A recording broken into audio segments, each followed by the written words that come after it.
Hello and welcome to History Pod. On the 22nd of March 1895, the brothers Auguste and Louis Lumière staged their first film screening in Paris.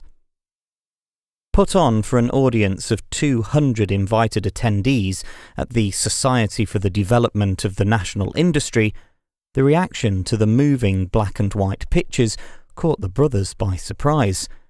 They had attended the conference to share Louis's recent work on colour photography, and only showed the 45-second film La Sortie des Usines Lumière, Workers Leaving the Lumière Factory, as a novelty after Louis's lecture. The machine used to project the film had been patented by the brothers the previous month.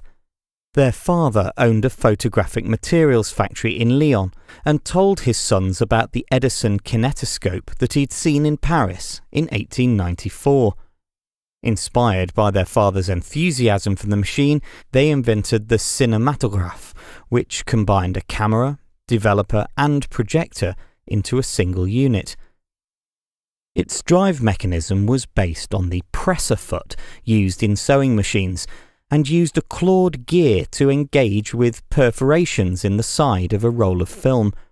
As the gear rotated, individual frames were moved in front of the lens to capture the moving image at a rate of 12 frames every second. The same mechanism could later be used to project the captured images. The overwhelmingly positive reception to the first film screening led the brothers to refine their invention, and on the 28th of December 1895, they staged their first public showing at the Grand Café in Paris.